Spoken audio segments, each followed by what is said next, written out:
Broncos country, it is finally happening. The Denver Broncos are teasing new uniforms. What will they look like? We'll dive into a few rumors that are going on. Welcome into your Denver Sports Daily for March 25th. Let's go. Taking you through your morning headlines, it's Denver Sports Daily with Rachel V. Hill.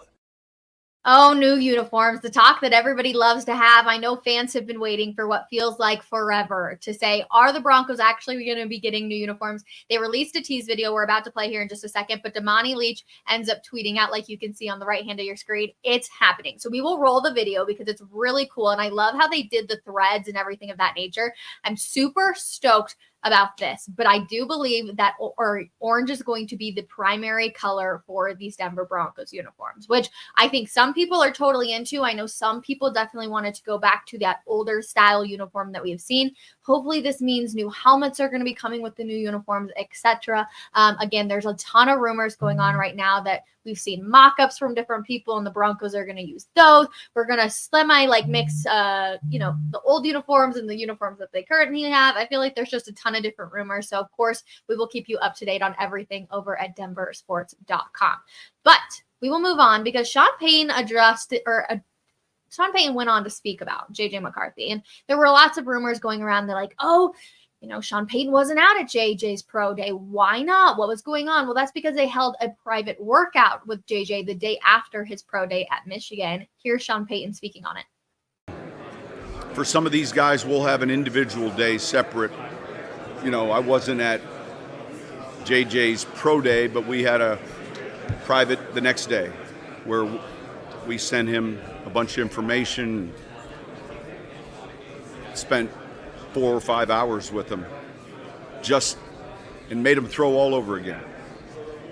I think it's all part of the process, and I think it can help lead to at least a more efficient and effective decision. All right. And so there are going to be a few other pro days this week for quarterbacks that have been in the conversation. Now, of course, the Broncos would have to jump pretty high up in the draft to be able to land some of these. But LSU's Jaden Daniels, that is on Wednesday. North Carolina's Drake May is Thursday. And then also on Thursday is Washington's Michael Penix Jr. Let's move into our weekend recap because it was a busy one, but we're going to college hoops first. So CSU, my Rams, unfortunately losing to Florida. That one definitely hurt, 56-44. There was some talk about possibly Nico Medved heading over to West Virginia, but they're finalizing a deal to make Drake's Darian DeVries the next men's basketball coach. CU lost 81-77, a great fight all the way there to the end. The underdogs in the second round of the NCAA men's tournament were 1-15. And then the CU women won. Buffaloes beat Kansas State in Manhattan on Sunday, 63-50 after topping Drake on Friday. Could we possibly see a Caitlin Clark Iowa rematch against the Buffs? That could end up happening. Iowa taking on playing tonight. Now we will move on to our professional sports here in the Mile High City because the Nuggets end up beating the Trailblazers 114-111. The Avalanche won 5-4, and then in OT, by the way, and the Rapids lost to the Houston Dynamo 1-0. So we want to move on specifically to the Colorado Avalanche because holy smokes, what a comeback. There were so many moments where the Avalanche could have gave up, and you know what? They did not do that. They were down 4-0. They come back and win it in overtime. Jonathan Drouin had the overtime goal, and here's what's crazy. Nathan MacKinnon goes on afterwards in the post-game press conference and says, I called up Jonathan Drouin this summer, and I was like, you want to come play for the Colorado Avalanche? He took a lot less money to be able to come and play with Nathan MacKinnon in the Avs, and hopefully they can go out and win another Stanley Cup. So I think that that's awesome. And then Nathan MacKinnon, he passes Joe Sakic to have the most points in a season with 121. Very, very well deserved for Nathan MacKinnon. He has been a different beast this year for sure. And it's the third goal comeback or more of the season. And no other team has ever done that in the history of the NHL. So it's insane. I can't believe it. The Avalanche are definitely on fire right now, but here's the thing. They have to stay that way. They have to remain being on fire because, yes, things are going to get tough. Things are going to get harder as you come to the playoffs. But this team and this squad right now, they definitely seem to be working very, very well. So you should be excited if you're a Colorado Avalanche forward or just a Denver sports fan in general. We'll move ahead to the Colorado Rockies next because they were making a ton of moves on Sunday and just honestly this past weekend. So on Sunday morning, the Rockies acquired first baseman Jake Cave from the Philadelphia Phillies. Colorado sent cash considerations to the Phillies in exchange for Cave. He's 31 years old, left-handed hitter, joins Greg Jones as the players acquired him on Thursday for the Rockies. So this move come after Nolan Jones was carted off the field after hitting a foul ball on his knee.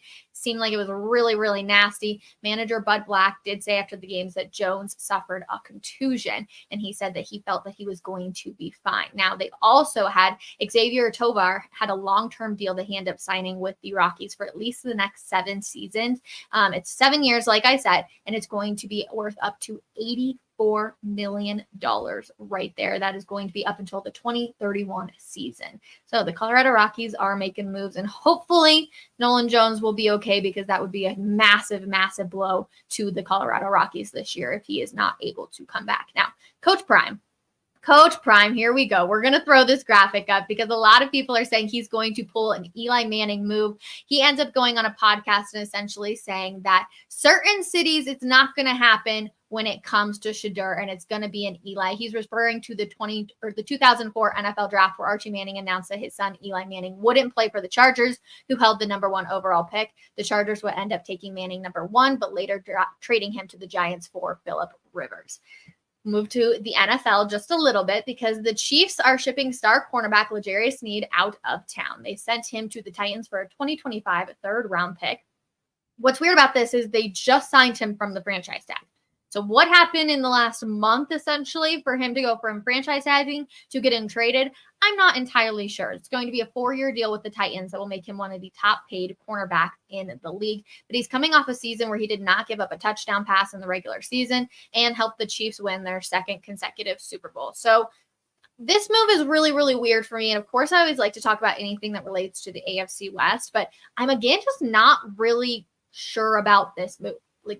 I don't know why. I feel like something had to have happened, or they like a prospect coming out of the draft maybe.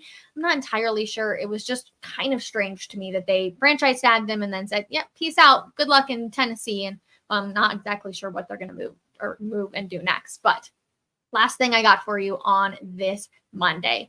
Oh, this is really weird. So the NCAA women's tournament between Chattanooga and NC State, one of the referees, Tommy Paris, was pulled from the game at halftime and replaced because they found out that Paris had a background conflict. I've never heard that one before. There was no official reason that was given, but Paris apparently had attended and received a master's degree from Chattanooga. So the connection there of if you're going to be making the right calls or not, but I feel like you have to be able to disclose a lot of that information like way in advance, saying, I can't coach anybody where if I've gotten a degree or something of this nature. NC ended up winning the game, but it definitely was interesting. I was like, oh, at halftime, they somehow found this out. Like, did Twitter go viral or something saying, hey, this guy ended up being, a student here or something of that nature? It's a very strange thing. And again, that you don't see very often for background conflict. There's plenty of good stuff on this Monday. I, of course, am seeing a lot of people talk about the uniforms, saying nobody cares about the new uniforms, etc. Plenty of stuff like that. So we're going to get into it. But last thing that you need to know for your Monday, the Denver Nuggets do, in fact, play tonight. They're taking on the Grizzlies. The Grizzlies, they're a bit of a struggling team, 24-47 on the season. The Nuggets, obviously, 50-21. That also, March 20th. That's definitely wrong. It's March 25th. So don't talk to me on that one. But it is a 7 o'clock tip tonight. So make sure you tune in. But yes, I see a lot of the comments about the new uniforms. If you can't beat them, get new uniforms. Shaking my head. Nobody cares about new uniforms. We want a winning season and to make the playoffs. I totally understand the frustrations, everybody. Do not get me wrong. I understand the frustrations with this team, but you should still be excited about new uniforms. There's nothing wrong with getting new uniforms. There's plenty of good stuff when it comes to new uniforms. But trust me, I know you want the product on the field to be good. I also want the product on the field to be good. Am I going to go out and buy a new uniform right now? Absolutely not. Why? Because the Broncos are not going to be very good this year. When they get better and they're going into the playoffs or possibly into a Super Bowl, absolutely, I would go out there and buy one. But you have to believe and hopefully believe in Sean Payton enough to know that he's going to figure out who's going to be the next quarterback. And I really don't believe that Jared Stidham is going to be QB1 come week 1. Even if they do have another rookie QB and Jared Stidham starts, the plan will be obviously the rookie QB. So that's which way I'm going for. Rachel, Are you enough in the know to give us any information about a Gabe return to the playoffs? The Avalanche have been very, very quiet about Gabe Landeskog's return, and there is a set date, which will be in May for when his surgery essentially happened, and that can be the earliest that he can come by. There is no, oh, if he's feeling great, he can come back ahead of time. That's not a possibility. It is 100% going to be the fact that it has to happen after that date, which was his surgery, and then how he's feeling.